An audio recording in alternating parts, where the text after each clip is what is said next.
The Honourable Member for Banjul South.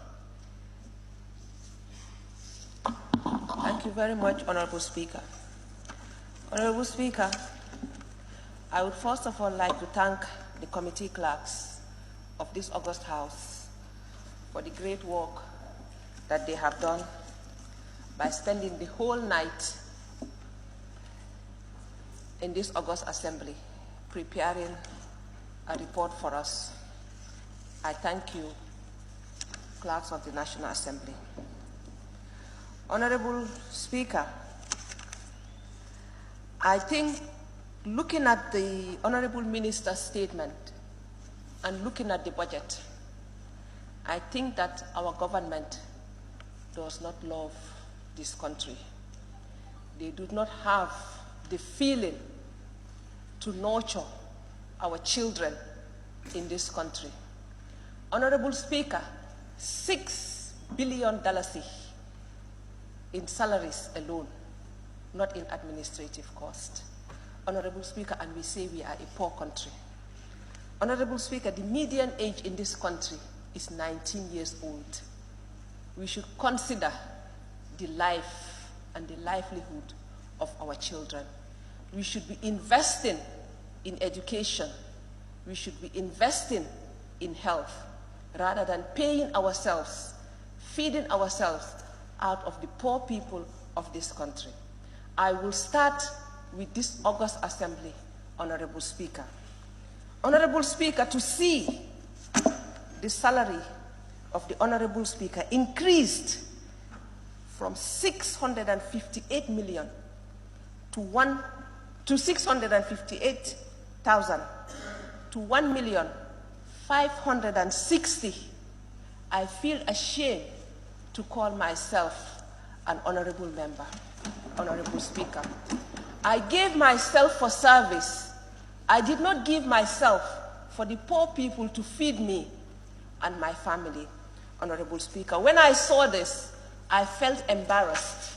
I did not want to come to this budget session because I said to myself, there is no need, because we are just sharing the cake in our pockets, going home, feeding ourselves.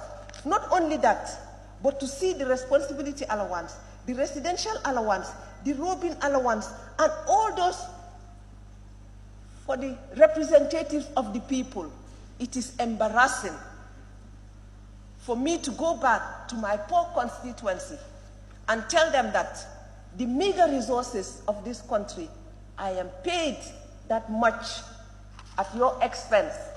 I took an oath, Honorable Speaker, to serve and to give back to my society, not to enrich myself. And even if I go to the Constitution, Honorable Speaker, it says that we shouldn't deliberately enrich ourselves. And increasing our salaries is deliberately enriching ourselves.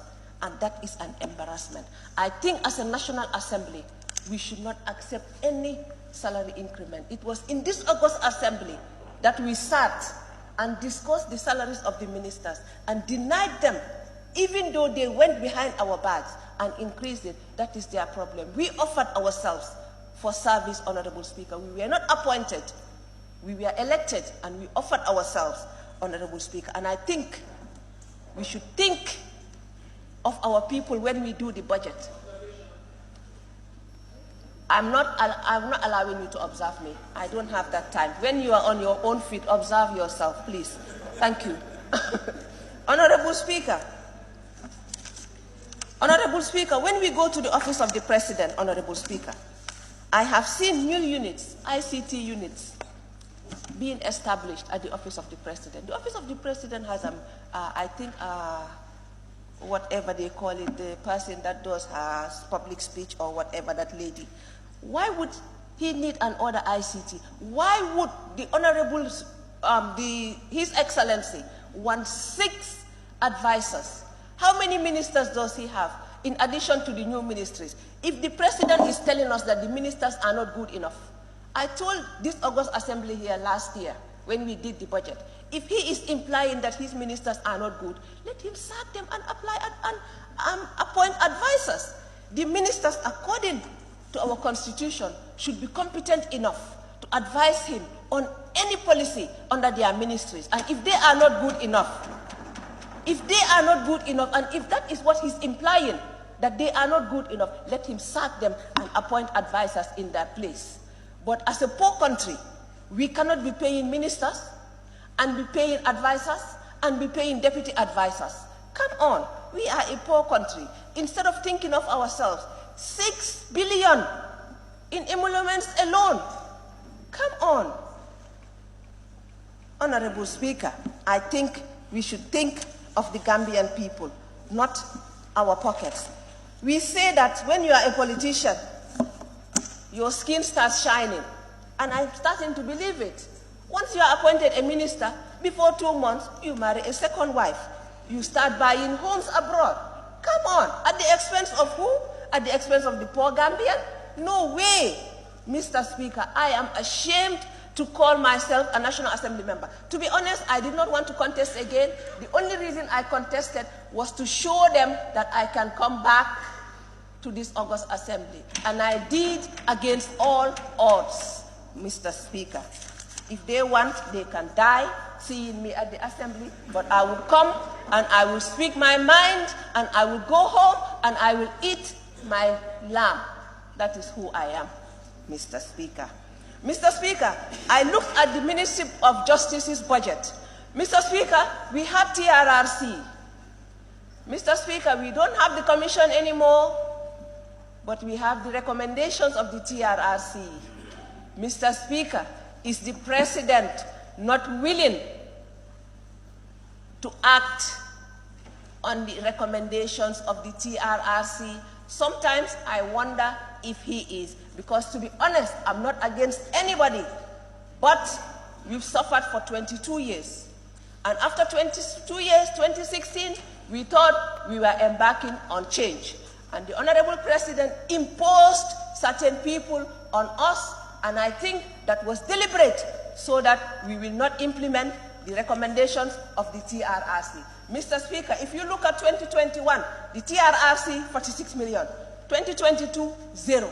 2023, 0. So that is a direct indication that he does not want to put anything on that. Yes, the commission is no more. But the recommendations, how are we going to do implementation if nothing is allocated for it?